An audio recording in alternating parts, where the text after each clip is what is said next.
नमो लोये सौहरिहन्ताणम् नमो लोये सौहृदानम् नमो लोये सौवागिर्याम् नमो लोये सौज्यायाम् नमो लोये सौत्रिकालवती सावनम् ओंकारमिन्दु संयुक्त नित्यम् जायन्ति योगिनः कामदम् मोक्षदम् च ओंकाराय नमो नमः मङ्गलम् भगवान् विरो मङ्गलम् गौतमो मंगलम कुंकुमधारी उजेन्द्रमोसु मंगलम नमः समरिसाराय स्वानुभूत्या तथास्ते चित स्वभावाय भवाय सर्वा विभाव नियुक्त निराकार।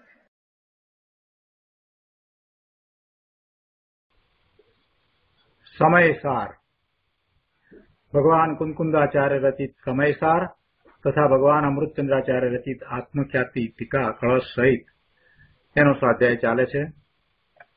एमां निजरा अधिकारमां गाथा 215 नो स्वाध्याय આપણે કરી રહ્યા છીએ।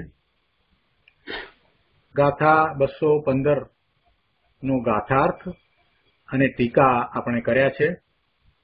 હવે ભાવાર્થ લઈએ। ભાવાર્થ લેતા પહેલા સહેજ પુનરાવર્તન કરીએ કે 215 ગાથામાં જ્ઞાનીને ત્રણેય કાળ સંબંધી પરિગ્રહ નથી એ વાત કહેવામાં આવી છે। ભૂતકાળમાં, વર્તમાન કાળમાં અને ભવિષ્યકાળમાં જ્ઞાનીને પરિગ્રહ નથી એ વાત કહેવામાં આવી છે। એટલી ટીકામાં એમ કહેવામાં આવ્યું કે કર્મના ઉદય, કર્મનો વિપાક થાય, સ્થિતિબંધ પૂરો થાય, ઉદયમાં આવે અને પછી ખરી જાય, એટલે ઉદયનો કાળ પૂરો થયા પછીથી એ ખરી જાય। એ ઉદયમાં આવ્યું એટલે વિપાક કહેવાય અને એનું નિમિત્ત પામીને જીવને જે સંયોગો પ્રાપ્ત થાય એ સંયોગોનો ઉપભોગ એટલે કર્મના ઉદયનો ઉપભોગ। આવો ઉપભોગ એ પરિગ્રહ રૂપ છે। જ્ઞાનીને એવો પરિગ્રહ હોતો નથી, એટલે ભૂતકાળના એવા કર્મના ઉદયનો પણ એને પરિગ્રહ હતો નહીં, ભવિષ્યકાળમાં પણ એવા કર્મના ઉદયોનો એને પરિગ્રહ નથી અને વર્તમાનમાં પણ એને એવો પરિગ્રહ નથી। એ વાતને અહીંયા આ ગાથામાં સમજાવવામાં આવી છે અને એના કારણ આપવામાં આવ્યા। ભૂતકાળમાં કેમ નથી? તો કે એ પર્યાય હતી, એ પર્યાય વીતી ગઈ, હવે એનું જ્ઞાનીને સ્મરણ પણ નથી, એ ચાલ્યું ગયું, એના તરફ જ્ઞાનીને લક્ષ્ય પણ નથી, એ વાત પૂરી થઈ। એટલે જે અતીતમાં એટલે ભૂતકાળમાં જે ઉપભોગ હતો એ વીતી ગયો હોવાથી એ પરિગ્રહપણાને ધારતો નથી, એટલે કે જ્ઞાનીને એવો પરિગ્રહ થતો નથી। પછી અનાગતની વાત લીધી। અનાગત એટલે ભવિષ્યકાળની, કે ભવિષ્યકાળમાં જે ઉપભોગની ઈચ્છા કરવામાં આવે, વાંચવામાં આવે એટલે વાંછા કરવામાં આવે, એની ઈચ્છા કરવામાં આવે કે આવું પ્રાપ્ત થાય, એ ઈચ્છા જ્ઞાનીને નથી। કેમ કે જ્ઞાની સમ્યક દ્રષ્ટિ છે, એને મિથ્યાત્વ ગયું છે, એને અજ્ઞાન ગયું છે, એના ભાવ જ્ઞાનમય છે, એટલે એને પોતાના સ્વરૂપમાંથી આવતા સુખ, આનંદ, શાંતિનું વેદન હોય છે, એટલે એને બહારમાંથી ભવિષ્યમાં પણ કંઈ સુખ કે શાંતિ પ્રાપ્ત થાય એ વાત જ રહી નથી। એટલે એને ભવિષ્યમાં કોઈ કર્મના ઉદયને કારણે કંઈક પ્રાપ્ત થાય એવો વિકલ્પ કે વિચાર પણ હોય નહીં, એટલે એને અનાગત ઉપભોગ વાંચવામાં નથી આવતો, તેથી એ પરિગ્રહ બનતો નથી। અને પછી વર્તમાનની વાત લીધી। વર્તમાન તો એક સમયનો વર્તમાન છે। વર્તમાનમાં આપણને એવું દેખાય કે જ્ઞાની આહાર લે છે, જ્ઞાની ચોથા ગુણસ્થાને છે, ગૃહસ્થ દશામાં છે, તો ઘરમાં પણ રહે છે અને કેટલી બધી વસ્તુઓનો એ ઉપયોગ પણ કરે છે આવું આપણને લાગે.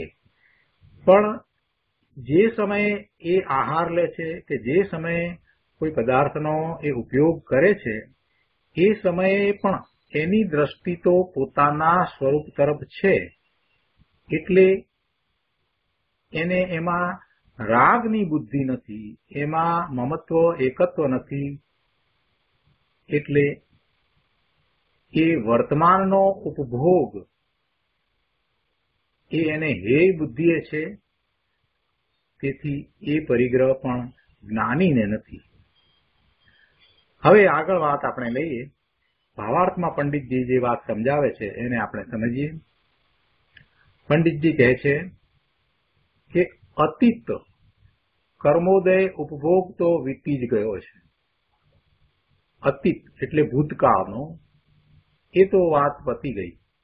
એ કર્મના ઉદય આવ્યા, એ સમયે જે સંયોગો પ્રાપ્ત થયા અને એના તરફનો જે ભાવ એ તો વીતી ગયા. અનાગત ઉપભોગની વાંછા નથી અને ભવિષ્યમાં એવો ઉપભોગ કરવાની ઈચ્છા નથી. ભવિષ્યમાં આ પ્રાપ્ત થાય એથી મને આનંદ કે સુખની પ્રાપ્તિ થશે એવી કોઈ ગણતરી નથી, એવી કોઈ ઈચ્છા નથી, એવી કોઈ આશા નથી, એવી કોઈ આસક્તિ નથી. એનાથી ઉલટું જગતના કોઈ પદાર્થો ક્યારેય મને સુખ આપી ન શકે. પરનું લક્ષ્ય કરતા સુખ શાંતિ કે આનંદની ઉત્પત્તિ ન થાય. સ્વરૂપનું લક્ષ્ય કરતા જ શાશ્વત સુખ આનંદ અને શાંતિની પ્રાપ્તિ થાય છે. એમાં સ્થિરતા કરતા એ કાયમ માટે રહી જાય છે, એટલે શાશ્વતપણે એ રહે છે. આવી માન્યતા, આવી દ્રષ્ટિ જ્ઞાનીને હોય છે. એટલે અનાગત ઉપભોગની ઈચ્છા જ્ઞાનીને નથી. કારણ કે જે કર્મને જ્ઞાની અહિતરૂપ જાણે છે તેના આગામી ઉદયના ભોગની ઈચ્છા તેને કેવી રીતે હોય? એટલે કે એને એવી વાંછા હોય નહીં. વર્તમાન ઉપભોગ પ્રત્યે રાગ નથી. ત્રીજી વાત લીધી. ભૂતકાળ વર્તમાન કાળની પણ વાત લેવી પડે ને. ભૂતકાળ અને ભવિષ્યકાળની વાત લીધા પછીથી વર્તમાનની વાત લીધી. કે છે કે વર્તમાન ઉપભોગ પ્રત્યે રાગ નથી. કારણ કે જેને હે જાણે છે, જેને છોડવા લાયક જાણે છે, જેને ત્યાગવા લાયક જાણે છે, એના પ્રત્યે રાગ કેવી રીતે હોય? પરપદાર્થોનું લક્ષ્ય એને તો એ છોડવા ઈચ્છે છે, તો પછી એના તરફની એને ઈચ્છા ક્યાંથી હોય? એના તરફ એને રાગ ક્યાંથી હોય? આ રીતે જ્ઞાનીને ત્રણ કાળ સંબંધી કર્મોદયનો ઉપભોગ પરિગ્રહ નથી. એવો પરિગ્રહ નથી. કર્મના ઉદયનો ઉપભોગ રૂપ પરિગ્રહ જ્ઞાનીને નથી. જ્ઞાની જે વર્તમાનમાં ઉપભોગના સાધનો ભેળા કરે છે તે તો પીડા સહી શકાતી નથી તેનો ઈલાજ કરે છે. રોગી જેમ રોગનો ઈલાજ કરે તેમ આ પણ એવી રીતે ઈલાજ કરે છે. અને એ નબળાઈ છે, એ નબળાઈનો દોષ છે. એ મિથ્યાત્વને લઈને કરે છે એમ નથી, એ અજ્ઞાનને લઈને કરે છે એમ નથી. અગાઉની ગાથામાં વાત એ આવી ગઈ કે ભૂખ લાગવી એવો ભાવ, ભૂખની પીડા સહન ન થવી એવો ભાવ અને આહાર લેવાનો ભાવ, એ ત્રણ ભાવ જીવના જ છે. એમાં કર્મની કોઈ પ્રકૃતિનું નિમિત્ત ભલે હોય પણ એ એના જ છે. અને આ ત્રણેય ભાવ વિભાવ ભાવ છે, વિકારી ભાવ છે, આત્માના સ્વભાવગત નથી. આત્મામાં એવો કોઈ ગુણ નથી, એને કારણે એ ભાવ થાય. છતાં પણ એ થાય છે તો કેમ થાય છે? તો કે એ એની નબળાઈ છે. એ પરનું લક્ષ્ય કરે છે એટલે એને એવા ભાવ થાય છે. એ વખતે એનું ઉપાદાન અશુદ્ધ થાય છે, એટલે કે એ વખતે એવી યોગ્યતા છે, પણ એવી યોગ્યતાને જ્ઞાની ઈચ્છતો નથી. એવી યોગ્યતાને જ્ઞાની જાણે છે કે આ પોતાની નબળાઈ છે. નબળાઈ કયા પ્રકારે છે? તો કે પોતે સિદ્ધ સમાન છે એ વાતનો નિર્ણય થયો છે, પોતાના સ્વરૂપને સ્પર્શ્યો છે, પોતાના સ્વરૂપમાં વારંવાર જાય છે, છતાં પણ ત્યાં સ્થિરતા નથી કરતો અને બહારમાં આવે છે, એટલે પરના લક્ષે એને શુભ કે અશુભ ભાવ થાય છે.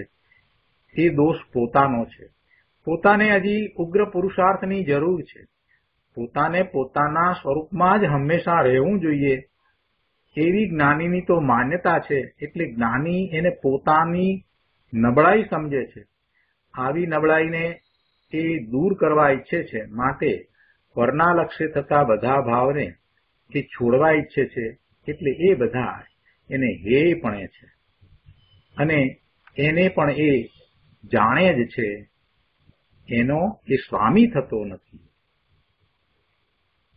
તો આ રીતે એ ત્રણેય કાળના કર્મોદયના પરિગ્રહ જ્ઞાનીને નથી. આ વાત આપણને અહીંયા 215મી ગાથામાં સમજાવી. ગાથાની વાત તો આપણને સમજાઈ, પણ હજી આગળ એના પછીની જે ગાથાઓ આવવાની છે, એટલે આ ગાથાઓની સમજ એ એની ભૂમિકા બાંધી રહી છે. ગુરુદેવે આ ગાથા ઉપર ઘણો વિસ્તાર કર્યો છે, તો આપણે ગુરુદેવના પ્રવચનમાંથી આ ગાથા ઉપરનો વિસ્તાર સમજીએ. પ્રવચન રત્નાકર ભાગ 7મો, પાના નંબર 307, ગાથા 215, ટીકા ઉપરનું પ્રવચન. અહીંયા ત્રીજા પેરેગ્રાફમાં ગુરુદેવ વાત કરે છે કે જુઓ, આ નિર્જરા અધિકાર છે અને એમાં નિર્જરાની વાત કરી છે કે જેને નિર્જરા થાય છે તે ધર્મી કહેવાય. અને એવો ધર્મી કોણ છે અને કોને એની નિર્જરા થાય છે એ વાત અહીંયા તો સ્પષ્ટ કરી છે. આખો અધિકાર નિર્જરાનો છે અને નિર્જરા કયા પ્રકારે થાય છે. જેને નિર્જરા થાય છે એ ધર્મી છે અને એવો ધર્મી કેવો છે એની વાત આખા અધિકારમાં સમજાવવામાં આવી છે. એટલે કહે છે કે એમાં જેને નિર્જરા થાય છે તે ધર્મી કોને કહીએ એની વાત ચાલે છે. કોને કહીએ એટલે આ ઉપવાસ કરીએ, તપ કરીએ એટલે નિર્જરા થાય એટલે અમે પણ ધર્મી છીએ. આવી માન્યતા વર્તમાનમાં ઘણાને વર્તે છે. આજે ખોરાક ના લીધો એટલે તપ થયું અને તપ થયું એટલે નિર્જરા થઈ, અમે પણ ધર્મી છીએ. એક પણ ધર્મનું પુસ્તક વાંચ્યું નથી, શાસ્ત્રનો કાંઈ અભ્યાસ નથી, આત્માના સ્વરૂપને જાણ્યું નથી અને વાત એમ કરે છે કે અમને નિર્જરા થાય છે, અમે ધર્મી છીએ, અમે જૈન છીએ. જીનેશ્વરનું સ્વરૂપ પણ જાણ્યું નથી, જીનેશ્વર ભગવાન કેવા હોય, અને ધર્મી થઈ ગયા. બિચારા ભોળા જીવોને એવો ઉપદેશ મળે છે અને એ બિચારા ભોળા તો નથી પણ પ્રમાદી છે.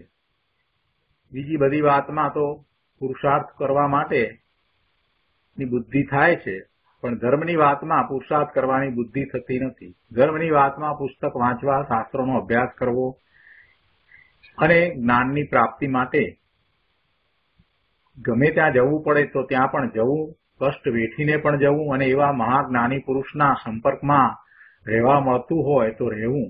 બીજું બધું છોડીને પણ એવા સ્વાધ્યાયને ચૂકવા નહીં, એમની નિશ્રાને ચૂકવી નહીં. આવું જેને થયું છે અને એવો જે પ્રયત્ન કરે છે એ ખરેખર પામવાના છે. બાકી પ્રમાદમાં રહ્યા છે કે આ મહારાજ સાહેબે કહ્યું કે ઉપવાસ કરજો એટલે આપણે તો કર્યો, આપણને તો નિજરા થઈ ગઈ અને એમ ને એમ બીજી બધી જગ્યાએ બુદ્ધિ દોડાવે છે, પણ આમાં વિચાર કરતા નથી કે આમાં નિજરા થાય છે કે નથી થતી. એમ જ માને કે બધી જવાબદારી તો મહારાજ સાહેબની છે, કે એ પ્રમાણે આપણે તો કરવાનું. તો મહારાજ સાહેબ તો પોતાને માટે મહારાજ થયા છે અને ક્યારેક એ તમારા ગામમાં આવ્યા હોય તો એ અતિથિ સમાન છે, થોડાક સમય માટે જ હોય છે. એટલે તમારી પોતાની જવાબદારી છે તમારા પોતાના સ્વરૂપને સમજવાની, ધર્મ પામવાની, પોતાની દશાને ઊંચી લાવવાની એ જવાબદારી કઈ મહારાજ સાહેબની નથી. આ વાત પણ સમજતા નથી. બિચારા ભોળા જીવો આમ ને આમ જીવન વ્યતીત કરે છે. અહીંયા તો કહે છે કે ધર્મી કોને કહીએ એની વાત ચાલે છે, કોને નિર્જરા થાય છે એની વાત ચાલે છે. જેને અંદરમાં સચ્ચિદાનંદ સ્વરૂપ ભગવાન આત્માનો નિરાકુળ આનંદ પ્રગટ થયો છે, જેને અંદરમાં સચ્ચિદાનંદ સ્વરૂપ ભગવાન આત્માનો નિરાકુળ આનંદ પ્રગટ થયો છે, અથવા તો જેને કહીએ કે જેને સમ્યક દર્શન, સમ્યક જ્ઞાન, સમ્યક ચારિત્ર રૂપ નિશ્ચય રત્નત્રયના પરિણામ થયા છે, અથવા તો એમ કહીએ કે નિશ્ચય મોક્ષ માર્ગ પ્રગટ થયો છે, તે સમકિતિ ધર્મી છે, તે જ્ઞાની છે. અને એવા સમકિતિ જ્ઞાની ધર્મીને નિર્જરા થાય છે. શુદ્ધ ચૈતન્ય સ્વરૂપના આશ્રયે જે આત્મા નિશ્ચય રત્નત્રય રૂપ પરિણમ્યો છે, તે આત્માને નિશ્ચય મોક્ષ માર્ગ કહીએ છીએ. અને તે સદભૂત વ્યવહારનય છે, નિર્મળ પર્યાય છે. નિશ્ચય રત્નત્રય રૂપ આત્મા પરિણમી ગયો છે, અને એવા આત્માને નિશ્ચય મોક્ષ માર્ગ કહીએ છીએ. જે પરિણમન છે એ જ મોક્ષ માર્ગ છે. એવો પરિણમનારો જીવ, એવો આત્મા મોક્ષ માર્ગમાં છે, એ જ મોક્ષ માર્ગ છે, એ જ મોક્ષ માર્ગ રૂપે થઈ ગયો છે. કેમ કે પરિણમન એનું છે ને, એટલે નિશ્ચય રત્ન રૂપ જે પરિણમ્યો છે એવો આત્મા એ મોક્ષ માર્ગમાં છે, મોક્ષ માર્ગ રૂપે પરિણમી ગયો છે, એટલે નિશ્ચયથી એ જ મોક્ષ માર્ગ છે. અને આમ વાણીમાં કહેવું, લખવું કે સમજાવવું એ પણ વ્યવહાર છે, વ્યવહારનયનો વિષય થયો. પણ આ વ્યવહારનય સદભૂત વ્યવહારનય છે, સાચો વ્યવહારનય છે. કેમ કે એમાં નિર્મળ પર્યાય થાય છે, પરિણામો નિર્મળ થાય છે. શુદ્ધ ચૈતન્ય સ્વરૂપનું આશ્રય જેને થયું, એનો આશ્રય જેને થયો છે, એના આશ્રય જે રહ્યો છે, સિદ્ધ ચૈતન્ય સ્વરૂપના આશ્રયે રહેતા, એમાં લીનતા કરતા જે પરિણામ થયા, જે પર્યાય થઈ, એ પર્યાય નિર્મળ પર્યાય છે. અને આ નિર્મળ પર્યાયની વાત ચાલે છે, એને આપણે વ્યવહારથી સમજીએ છીએ. એટલે વ્યવહારનય થયો, એ વ્યવહારનયનો વિષય છે બધો, પણ એ વ્યવહાર સદભૂત વ્યવહારનય છે. કેમ કે જીવના પરિણામ નિર્મળ થાય છે, સ્વરૂપના આશ્રયે જીવના પરિણામ નિર્મળ થાય છે, જીવ મોક્ષ માર્ગમાં જ છે. આવી વાત છે, એટલે એ સદભૂત વ્યવહારનયનો વિષય છે. તેથી શુદ્ધ રત્નત્રય રૂપ પરિણત આત્માને નિશ્ચય મોક્ષ માર્ગ કહીએ, તે સદભૂત વ્યવહારનય છે. અને ત્યારે દયાદાન વ્રતના જે પરિણામ આવે છે, તેને નિમિત્ત રૂપ અથવા સહચર રૂપે જાણવા. શું કહ્યું બીજું? કે ત્યારે, જ્યારે એને નિશ્ચય મોક્ષ માર્ગ છે, ત્યારે એને દયા દાન વ્રતના જે પરિણામ આવે છે, તેને નિમિત્ત રૂપે, સહચર રૂપે જાણવા, તે અસદભૂત વ્યવહારનય છે. સાથે રહેલા શુભ ભાવ એને સહચર જોઈને વ્યવહાર મોક્ષ માર્ગ પણ કહેવામાં આવે છે. સાથે રહ્યા છે એટલે નિશ્ચય મોક્ષ માર્ગ જેને છે, તેને સાથે જેટલો શુભ ભાવ છે, એ શુભ ભાવને વ્યવહાર મોક્ષ માર્ગ પણ કહીએ છીએ. ત્યારે એ દયાદાન વ્રતના પરિણામ હોય છે. અને એ અસદભૂત વ્યવહારનય છે. એને વ્યવહાર મોક્ષ માર્ગ કહીએ છીએ, તો એ વ્યવહારથી કહેવાયું એ વાત તો સાચી, પણ એ નિમિત્ત રૂપે છે એમ જાણવું એ અસદભૂત વ્યવહારનય છે.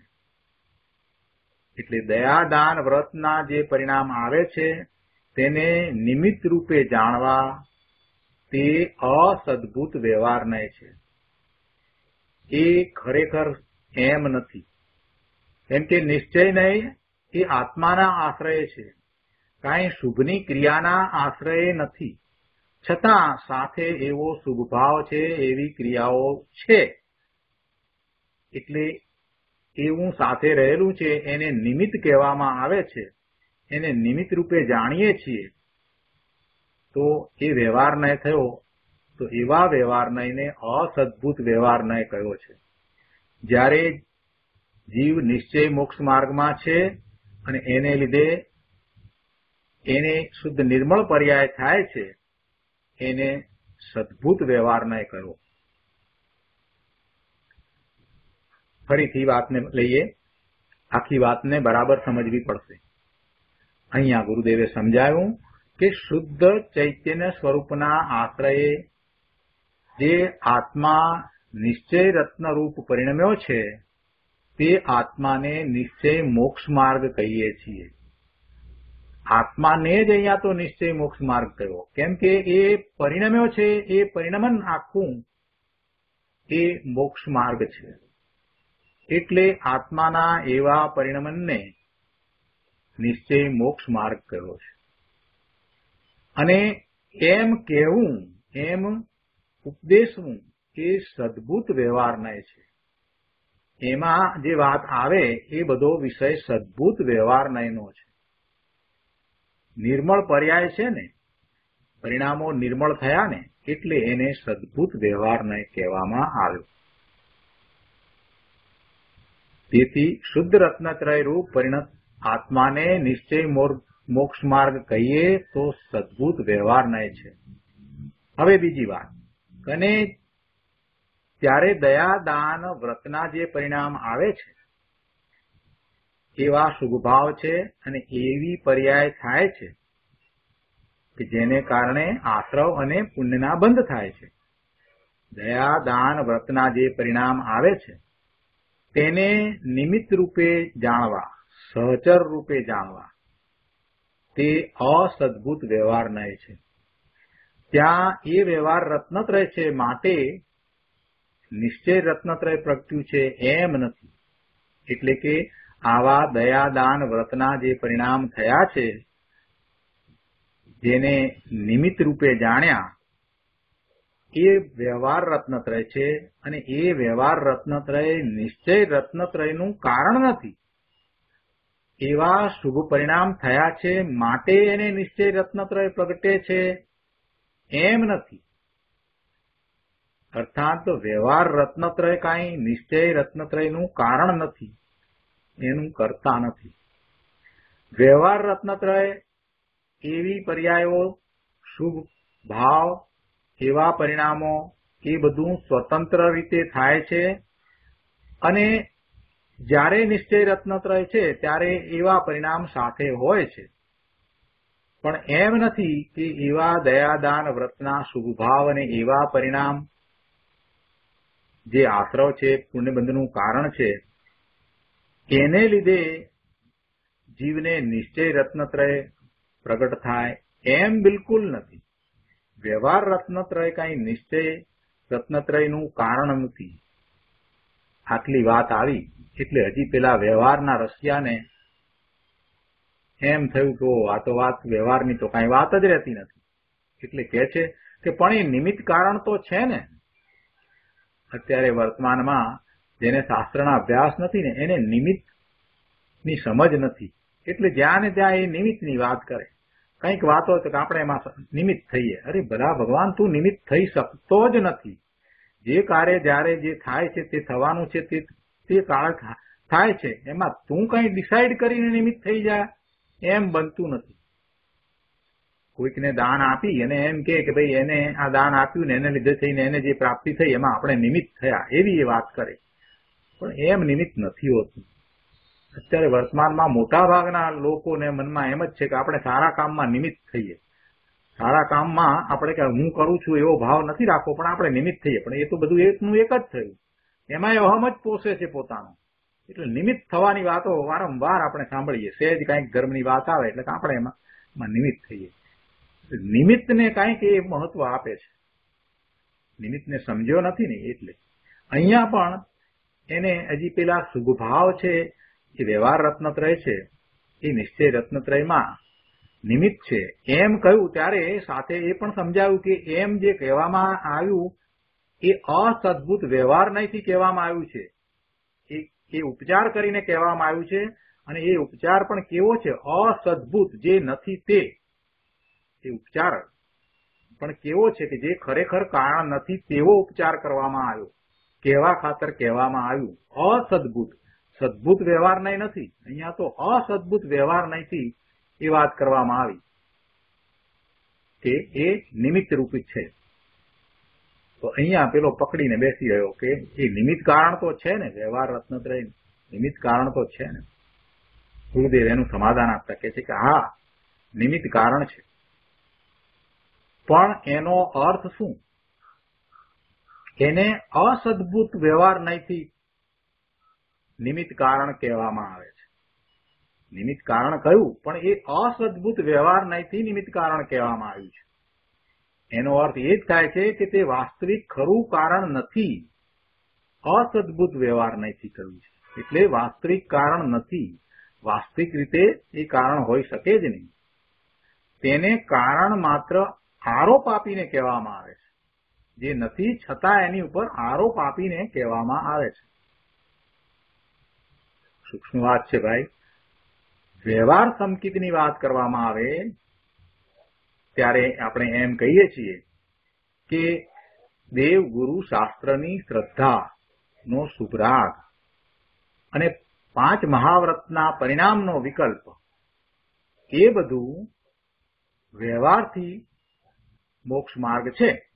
હવે આવી વાત કરવામાં આવે તો એમાં સમજવું જોઈએ કે એ વ્યવહારથી કહ્યું, પણ એ કઈ રીતે વ્યવહારથી છે?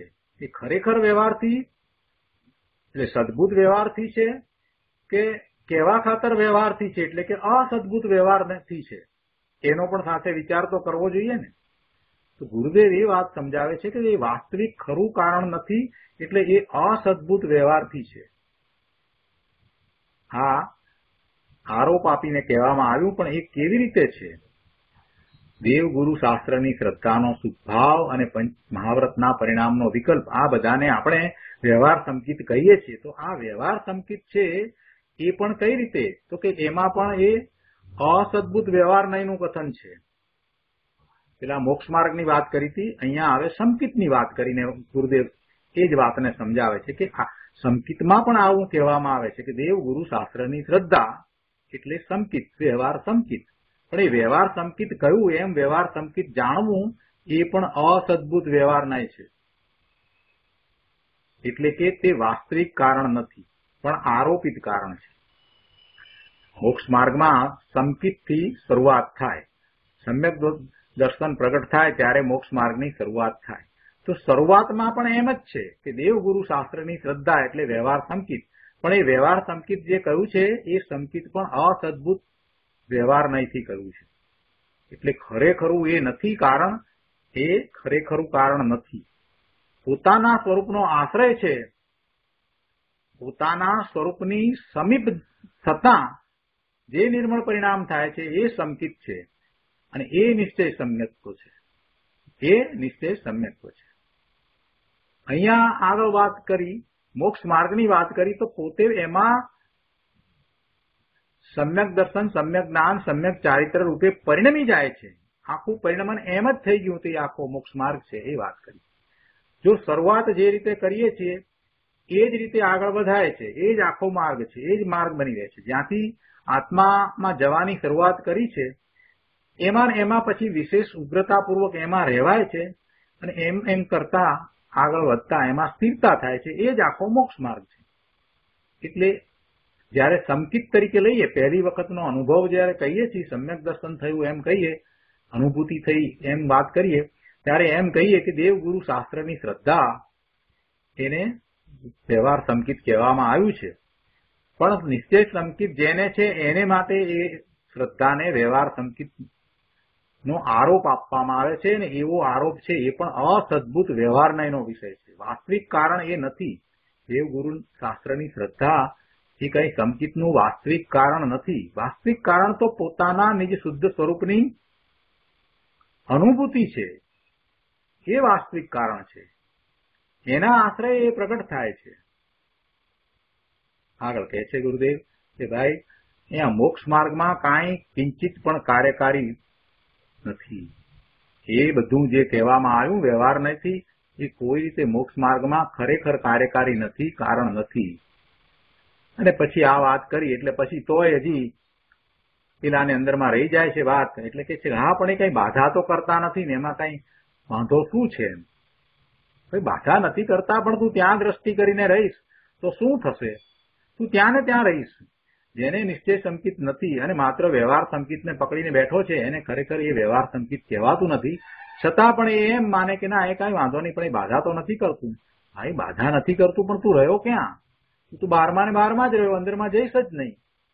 એટલે બીજે અપેક્ષાએ વિચાર કરવા જઈએ તો તારે માટે એ બાધાનું સ્થાન જ થાય છે. એને લીધે પુણ્યનો બંધ પડે છે. એ વાત પણ ગુરુદેવે પછી સમજાવી છે. આપણે આગળ લઈએ પાના નંબર 308 ઉપર બીજા પેરેગ્રાફમાં અહીંયા કહે છે કે સદાય પરમાત્મા સ્વરૂપ એવા ભગવાન આત્માના આશ્રય જે દર્શન જ્ઞાન ચારિત્રની નિર્મળ રત્નરૂપ પરિણતિ ઉત્પન્ન થઈ તે નિશ્ચય મોક્ષ માર્ગ છે અને તે ધર્મ છે. આવા ધર્મના આચરણથી જેને અંદર અતિન્દ્રિય આનંદની ભરતી આવી છે તે ધર્મી છે. આવા ધર્મી જીવની અહીંયા વાત ચાલે છે. કે છે કે ઉદયનો ઉપભોગ 3 પ્રકારનો હોય છે.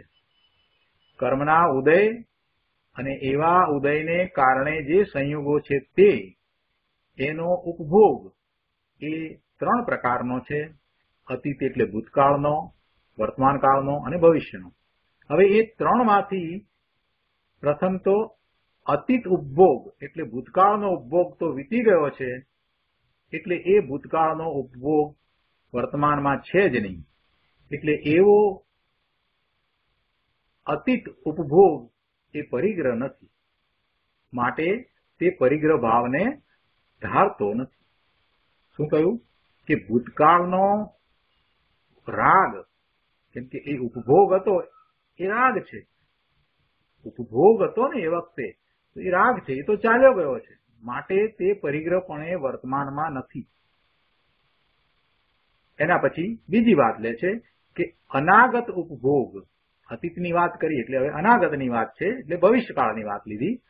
અનાગત ઉપભોગ જો વાંચવામાં આવે, ઈચ્છવામાં આવે તો એ પરિગ્રહપણે થાય, એટલે પરિગ્રહ ભાવને ધારણ કરે. એને સમજાવતા ગુરુદેવ કહે છે કે જુઓ, ધર્મી ને કે જેને આનંદની દશા ઉત્પન્ન થઈ છે, જેને અતિન્દ્રિય આનંદનું વેદન થયું છે, સંકિતી છે, એવો ધર્મી તેને ભવિષ્યના કોઈ પણ ઉપભોગની ઈચ્છા નથી. ભવિષ્યના કોઈ પણ ઉપભોગ એટલે કર્મના ઉદયને કારણે સંયમથી જે પદાર્થોની પ્રાપ્તિ થાય છે એનો ઉપભોગ, એની કોઈ ઈચ્છા નથી. ભવિષ્યના કોઈ રાગના કે વિષયના ભોગની વાંછા ધર્મીને હોતી નથી. તેને તો એક નિરાકુળ આનંદના ઉપભોગની ભાવના હોય છે. નિરાકુળ આનંદનો ઉપભોગ એટલે પોતાના સ્વરૂપમાંથી પ્રાપ્ત થતો આનંદ, એ આકુળતા વિનાનો આનંદ, એ નિરાકુળ આનંદ.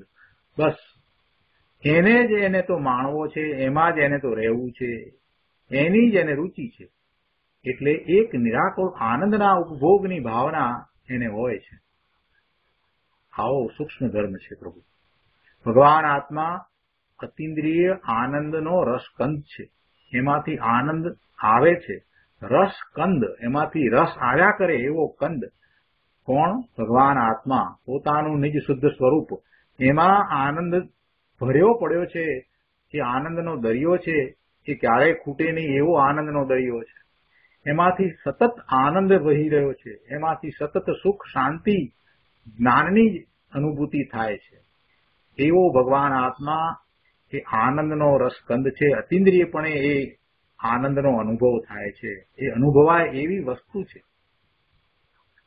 સ્વને પોતાને અનુભવમાં આવે એવી એ વસ્તુ છે. સ્વાનુભૂત્યા ચકાસ્તે ચિત્ત સ્વભાવાય ભાવાય સર્વ ભાવાંતરચિતે કહ્યું છે ને. એટલે એ ભગવાન આત્મા અતિન્દ્રિય આનંદનો રસકંદ પ્રભુ છે અને તેના આશ્રયે જેને પર્યાયમાં અતિન્દ્રિય આનંદનો સ્વાદ પ્રગટ થયો છે તેને ધર્મ પ્રગટ થયો છે અને તે ધર્મી છે. એવો એ ધર્મી છે. કહે છે ને કે સિદ્ધ સમાન સદાપદ મેરો. પણ એ સિદ્ધ સમાન સદાપદ મેરો એમાં તો એ દ્રવ્ય સ્વભાવની વાત છે. સિદ્ધ સમાન સદાપદ એ શું છે? એ તો દ્રવ્ય સ્વભાવ, એમાં પર્યાયની વાત નથી. દ્રવ્ય સ્વભાવ એવો જ છે. સિદ્ધ સમાન સદા પદ મેરો. કેવું પદ છે મારું? શુદ્ધ સિદ્ધ સમાન પદ છે. એ દ્રવ્ય સ્વભાવ છે. દ્રવ્ય સ્વભાવ કેવો છે? શુદ્ધ છે, પરમ શુદ્ધ છે. સિદ્ધનું જેવું સ્વરૂપ છે એવું જ દરેક આત્માનું સ્વરૂપ છે. એ પોતાનું પદ છે. એવા પદને એ જાણતો નથી એટલે એને એનું મહાત્મા આવતું નથી. સિદ્ધ સમાન સદાપદ મેરો આ વાત ઉપર જો એ વિચાર કરે, એક દિવસ એની પાછળ જો એ ખર્ચી નાખે તો એને સમ્યક દર્શન થઈ જાય. ફક્ત એક જ દિવસ સિદ્ધ સમાન સદાપદ મેરો એ વાતનો વિચાર કર્યા કરે તો એને ચોક્કસ સમ્યક દર્શન થાય. આવી આ વાત છે. પોતાનું સ્વરૂપ જ એવું છે. એ તો દ્રવ્ય સ્વભાવ છે. કેવો સ્વભાવ છે? સિદ્ધ સમાન પોતાનું સ્વરૂપ છે. એ સ્વભાવની વાત કરી, એ દ્રવ્યની વાત કરી. એવું ત્રિકાળ શુદ્ધ સ્વરૂપ પોતાનું છે ને એ શું કરી રહ્યો છે? આ વર્તમાનમાં ગાંડા કાઢી રહ્યો છે, પાગલ બનીને ભટકી રહ્યો છે. એને બહારમાંથી સુખ પ્રાપ્તિની ઈચ્છા થાય છે. આ મળે તો સારું ને, આમ કરી નાખું તો સારું ને, આમ થઈ જાય તો સારું ને. એને માટે કેટલા બધા વિકલ્પોમાં એ રાચી રહ્યો છે. એક મિનિટમાં તો અનેક વિકલ્પોમાં એ ચાલ્યો જાય છે. પણ અંદરમાં જે પોતાનો શુદ્ધ સ્વભાવ પડ્યો છે, દ્રવ્ય સ્વભાવ શુદ્ધ છે, એનું એ લક્ષ કરતો નથી. એવા પોતાના નિજ શુદ્ધ સ્વરૂપને એ મલિનતામાં જાતે જ રગદોળી રહ્યો છે. વિભાવરૂપ મલિનતામાં એવા શુદ્ધ સ્વરૂપને એ રગદોળી રહ્યો છે. એટલે એને એ શુદ્ધ સ્વરૂપ દ્રષ્ટિગોચર થતું જ નથી. એ એનો દોષ છે. એ મોટામાં મોટો એનો અપરાધ છે. પોતાના નિજ શુદ્ધ સ્વરૂપનું મહાત્મ્ય લાવતો નથી અને એવા શુદ્ધ સ્વરૂપને શુદ્ધ સ્વરૂપે નહીં પરિણમાવતા એ વિભાવ ભાવે પરિણમાવે છે. એવા શુદ્ધ સ્વરૂપને એ મનુષ્ય માને છે, એવા શુદ્ધ સ્વરૂપને એ દેવ માને છે, એવા શુદ્ધ સ્વરૂપને એ ડોક્ટર માને છે, એવા શુદ્ધ સ્વરૂપને એ રમેશ માને છે. આ બધો એનો દોષ છે. આ બધો એનો અપરાધ છે. પોતે કોણ છે એનું ભાન નથી એટલે પોતાના શુદ્ધ સ્વરૂપને જાણ્યા વિના ગમે ત્યાં લઈ જાય છે. એને કોઈક વાર રમેશ બનાવી દે છે ને કોઈક વાર કંઈક બનાવી દે છે. જે જે વેશ ભજવી રહ્યો છે એ રૂપે એને જુએ છે. દ્રષ્ટિમાં ફેર છે ભાઈ, દ્રષ્ટિનો ફેર છે. પોતાના સિદ્ધ સમાન સ્વરૂપને એ જાણતો નથી. પોતાનું પદ એવું છે જે પદ બદલાય નહીં. એ પદ બદલાય નહીં. ત્રિકાળ એવું ને એવું જ રહ્યું છે.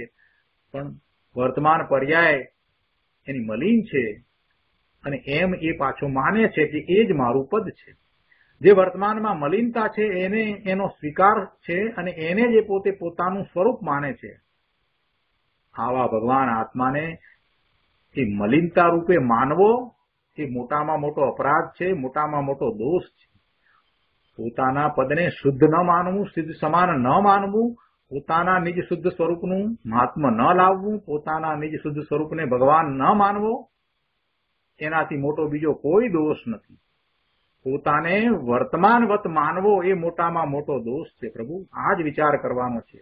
સિદ્ધ સમાન સદા પદ મેરુ, સિદ્ધ સમાન સદા પદ મેરુ.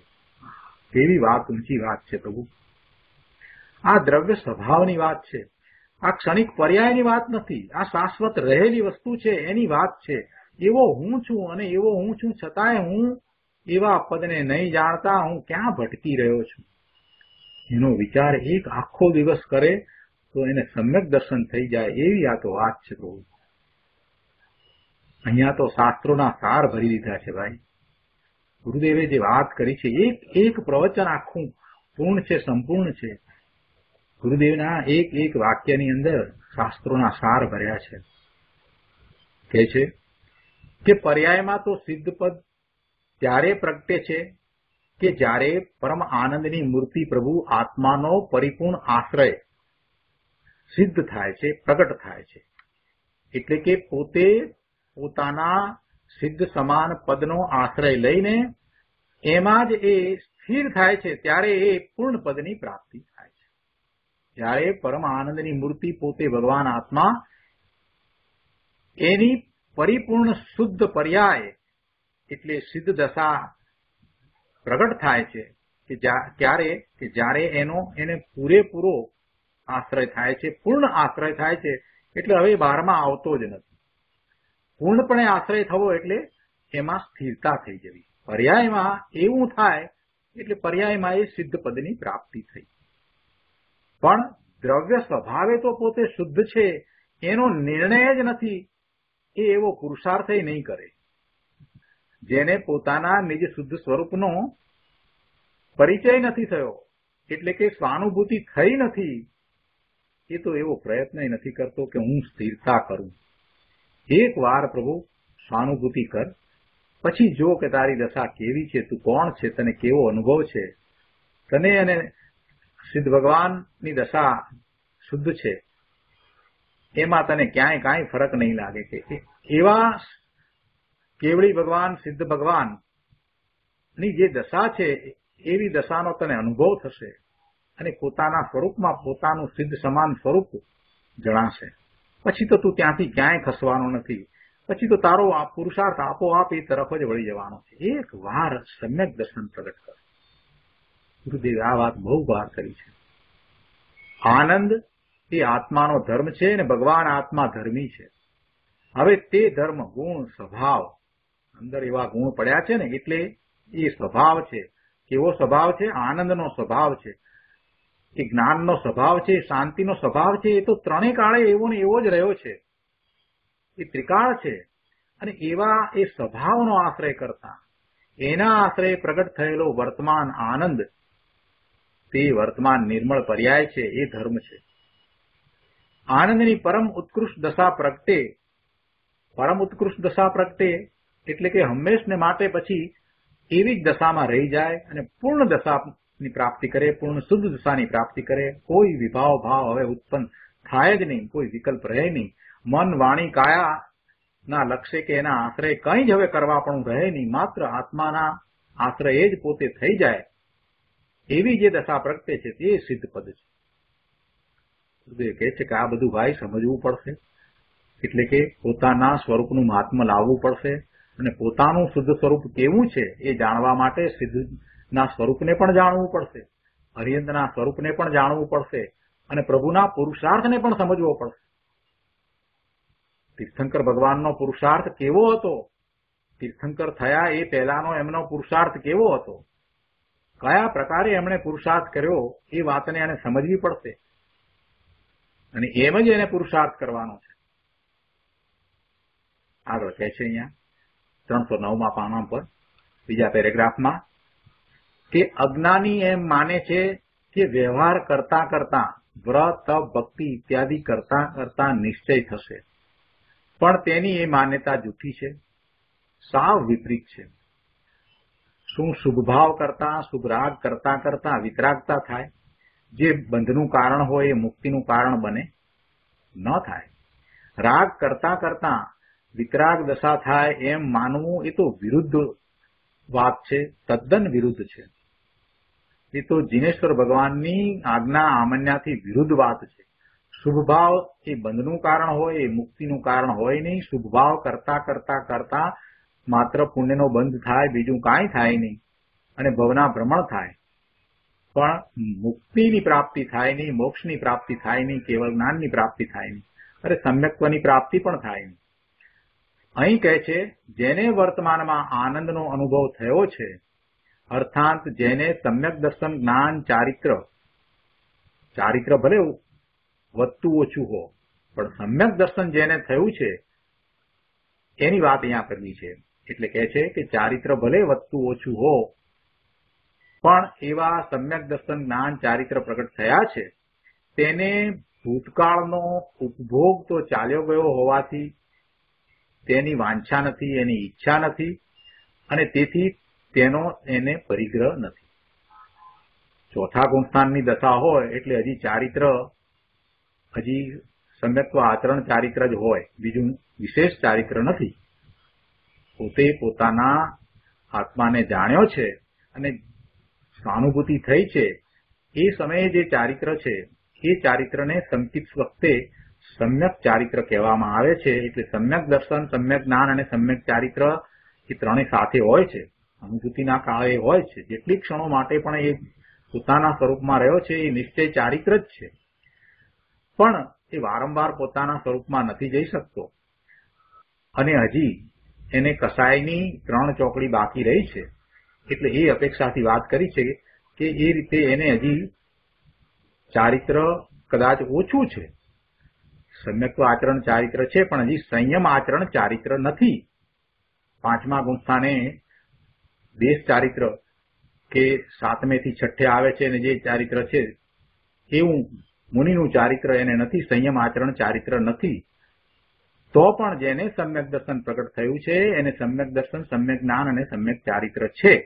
એવા જીવને ભૂતકાળમાં કર્મના ઉદયનો ઉપભોગ હતો એ તો ચાલ્યો ગયો છે અને એવા ભૂતકાળમાં જેવા કર્મના ઉદયનો ઉપભોગ હતો એવા ઉપભોગને એ ઈચ્છતો નથી, એની એને વાંછા નથી. ભવિષ્યમાં એ ફરીથી એવું પ્રાપ્ત થાય એવી એને બિલકુલ વાંછા નથી.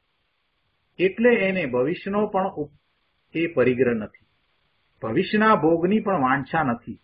કેમ કે જેને અંતરમાં આનંદનો અનુભવ જે થયો એ અત્યારે વિદ્યમાન છે. વિદ્યમાન છે એટલે કે એ એને ભૂલાયું નથી અને દ્રષ્ટિ આત્મા તરફ રહી છે, એટલે એ તો રહે જ છે. એની પરિણતિ આત્માને જાણવા વાળી જ રહે છે. પોતે ભગવાન આત્મા શુદ્ધ ત્રિકાળ જ્ઞાયક છે, આ વર્તમાન પર્યાય રૂપે પોતે નથી, એવી જ એની પરિણતિ છે. એટલે પેલો અનુભવ છે એ વિદ્યમાન છે. એમ અહીંયા તો કહ્યું છે. શું કે છે કે એને ભવિષ્યના ભોગની પણ વાંછા નથી. કેમ નથી? કે જેને અંતરમાં આનંદનો અનુભવ વિદ્યમાન છે તેને અન્ય ભોગની વાંછા ક્યાંથી થાય? એને થાય જ નહીં. ભારે વાત છે ભાઈ આ તો. અહીંયા તો નિર્જરા કોને થાય એની વાત કરી છે. આવા સંકિતિને નિર્જરા થાય છે. આગળ કહે છે કે જ્ઞાનીને ભવિષ્યના ભોગની પણ વર્તમાનમાં વાંછા નથી, ઈચ્છા નથી. અને હવે પછીની ગાથા 216માં વેદક ભાવ દ્વારા વિસ્તારથી એ વાતને સમજાવશે. આગળ આપણે લઈએ. છેલ્લા પેરેગ્રાફમાં કહે છે કે ભગવાન આત્મા અતિન્દ્રિય જ્ઞાન અને આનંદ સ્વરૂપની મૂર્તિ પ્રભુ છે. તેની સન્મુખ થતા તેનો આશ્રય કરતા આનંદ અને વિતરાગી શાંતિ પ્રગટે છે અને તે મોક્ષ માર્ગ છે. આવા મોક્ષ માર્ગને પ્રાપ્ત થવાથી જેને અતિન્દ્રિય આનંદના રસનો સ્વાદ અંતરમાં આવ્યો છે એવો સંકિતિ જ્ઞાની એને નિર્જરા હોય છે. તેને કહે છે કે એવા સંકિતિ જ્ઞાનીને ભૂતકાળનો ભોગ એ તો વર્તમાનમાં પરિગ્રહપણે નથી અને ભવિષ્યમાં ભોગની વાંછા પણ નથી. આ કારણે તેને ભૂત અને ભવિષ્યનો કર્મના ઉદયનો ઉપભોગ એ પરિગ્રહ ભાવે થતો નથી.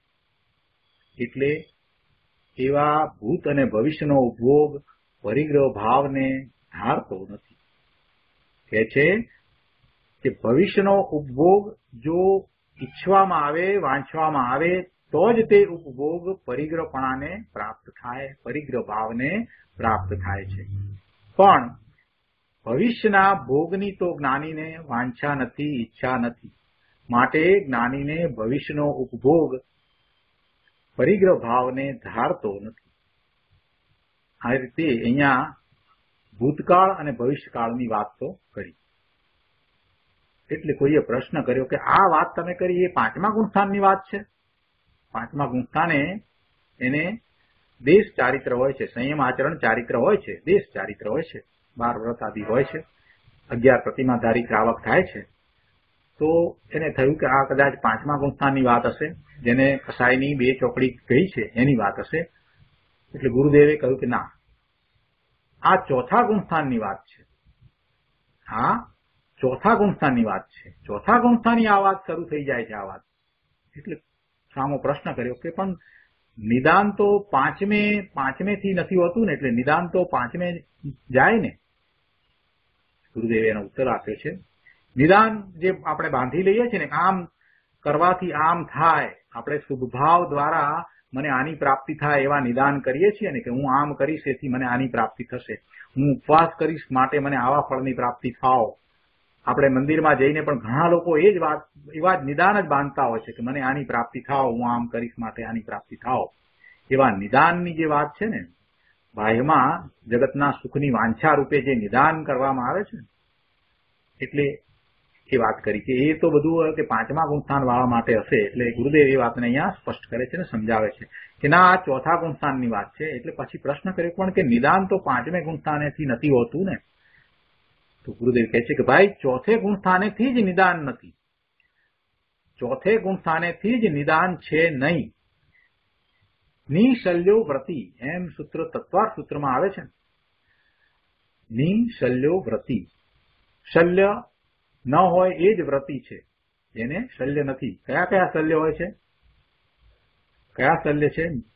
મિથ્યાત્વ એટલે મિથ્યા દર્શન શલ્ય, માયા શલ્ય છે અને નિદાન શલ્ય. એ ત્રણ શલ્ય છે. શલ્ય એટલે શું? શલ્ય એટલે શું? શલ્ય એટલે સડો, શલ્ય એટલે બગાડ. બીજા બધા અર્થને લઈએ સમજવા માટે તો શલ્યનો એવો અર્થ છે. એવા શલ્ય જે સ્થૂળ છે, જે દુઃખરૂપ છે. આ મિથ્યા દર્શન, માયા અને નિદાન એ ત્રણ શલ્ય છે. એની અહીંયા વાત સમજાવી છે. કહે છે કે ચોથે ગુણસ્થાનેથી જ નિદાન છે નહીં. નિશલ્યો વ્રતિ, એમ સૂત્ર તત્વાર્થ સૂત્રમાં આવે છે. ત્યાં તો જેને મિથ્યા દર્શન શલ્ય, માયા શલ્ય અને નિદાન શલ્ય એ ત્રણેય શલ્યનો અભાવ થયો છે, એ વ્રતિ એટલે તેને સમ્યક દર્શન થયું છે અને તે અંતઃસ્થિરતા વધે ત્યારે વ્રતનો વિકલ્પ હોય છે, ત્યારે તેને વ્રતિ કહેવામાં આવે છે. એટલે પેલું ચોથા ગુણસ્થાનમાં આપણે હજી કહીએ છીએ ને કે એને વ્રત નથી, એ અપેક્ષાથી વાત કરી. એટલે અહીંયા એમ કહ્યું કે એ પાંચમા ગુણસ્થાનની વાત હશે એવી અહીંયા આશંકા થઈ. અભ્યાસી છે એને આવી આશંકા થાય, જેને આવા અભ્યાસ હોય એને. એટલે ગુરુદેવ એને સમજાવે છે કે કઈ રીતે એ ચોથા ગુણસ્થાને હોઈ શકે. તો કહે છે કે ત્યાં એ ત્રણેય શલ્યોનો જે અભાવ છે, ત્રણેય શલ્યોનો અભાવ થયો છે, તેને સમ્યક દર્શન થયું છે. આ ત્રણેય શલ્યોનો અભાવ થતા સમ્યક દર્શન થયું છે અને તેને અંતઃસ્થિરતા વધે ત્યારે વ્રતનો વિકલ્પ હોય ત્યારે તેને વ્રતિ કહેવામાં આવે છે. તો વ્રતિની વ્યાખ્યા આ રીતે કરી છે. વ્રતિ કઈ રીતે કહેવામાં આવે? અંતર સ્થિરતા વધે ત્યારે વ્રતનો વિકલ્પ હોય છે, ત્યારે તેને વ્રતિ કહેવામાં આવે છે. વ્રતિ કોને કહીએ? કે જેને મિથ્યા દર્શન ગયું છે, રાગની રુચિ છૂટી ગઈ છે, જે વ્યવહાર રત્નત્ર હોય તેની પણ જેને રુચિ નથી અને સ્વ સ્વરૂપના આનંદની જ જેને રુચિ છે, તે માયા, મિથ્યાત્વ અને નિદાન એમ ત્રણ શલ્યોથી રહિત સમકિતિ છે અને તેને જ્યારે વ્રતનો વિકલ્પ આવે છે ત્યારે તે વ્રતિ થાય છે. ત્યારે તે વ્રતિ થાય છે. એટલે એને નિદાન જે છે એ ખરેખર તો ચોથા ગુણસ્થાનથી જ નથી. એટલે મિથ્યાત્વ, માયા અને નિદાન, આ ત્રણ શલ્ય, મિથ્યાત્વ શલ્ય, માયા શલ્ય અને નિદાન શલ્ય, એ ત્રણેય શલ્ય સમકિતિને નથી. એ ત્રણેય શલ્ય સમકિતિને નથી. એટલે ચોથા ગુણસ્થાનથી એને નિદાન નથી. એ વાત અહીંયા સમજાવી. મિથ્યાત્વ આદિ શલ્ય હોય તો એને વ્રત હોતા નથી. બીજી વાત કહે છે હવે, મિથ્યાત્વ આદિ શલ્ય હોય એને વ્રત હોતા નથી. એના વ્રત હોય તો એ વ્રતને બાળ વ્રત કહેવામાં આવે. કોઈ પણ શલ્ય હોય અને જો વ્રત હોય તો એ વ્રતને વ્રત નથી કહેવાતા, એને બાળ વ્રત કહીએ આપણે. બાળકો જેમ રમત કરતા હોય તો એ રમત કઈ સાચી હોતી નથી. બાળકો ડોક્ટર રમે કે ચોર પોલીસ રમે તો એમાં કઈ કોઈ ચોર કે પોલીસ બનતા નથી, અને ડોક્ટર રમે તો એમાં કઈ ડોક્ટર કે પેશન્ટ થતા નથી.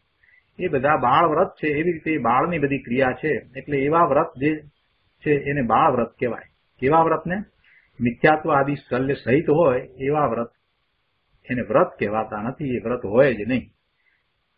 આ બીજી વાત અહીંયા કહે છે. ગુરુદેવે પહેલી વાત તો અહીંયા સમજાવી, સમાધાન પણ આપ્યું, અને બીજી એક અહીંયા વાત કરે છે કે મિથ્યાત્વાદી શલ્ય હોય એને વ્રત હોતા નથી. એ ભલે વ્રત કરે, માને કે હું વ્રત કરું છું, પણ ખરેખર એને વ્રત હોતા નથી. તો પછી વ્રત કોને હોય? કે છે કે જેને મિથ્યા શલ્યનો નાશ થયો હોય તેને વ્રત હોય છે. મિથ્યા શલ્યનો એટલે મિથ્યાત્વનો નાશ થયો છે એને વ્રત હોય છે. મિથ્યા શલ્યનો નાશ ક્યારે થાય? તો કે પર પદાર્થની ક્રિયા હું કરી શકતો નથી. રાગથી, વ્યવહાર રત્નત્રયના રાગથી પણ મને કોઈ લાભ નથી, સુખભાવથી પણ મને કંઈ, એટલે મારા આત્માને કાંઈ લાભ નથી.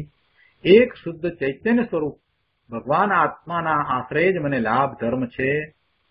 આવું સ્વ આશ્રય જ્ઞાન અને શ્રદ્ધાન કરે ત્યારે મિથ્યા શલ્યનો નાશ થાય. આવું શ્રદ્ધાન ક્યારે કરે? આત્માના આશ્રય કરે. માત્ર એવી દ્રઢતા એમ નહીં ચાલે. દ્રઢતા તો થઈ, શાસ્ત્ર વાંચ્યું ત્યારે તો બરાબર પાક્કું, બરાબર એમ જ લાગતું હતું, પણ પછી શાસ્ત્ર બંધ કરી અને ઉભો થયો એટલે પાછું બધું ભૂલી જાય છે. એટલે એ શ્રદ્ધા એની કેવી? સાચી શ્રદ્ધા નથી.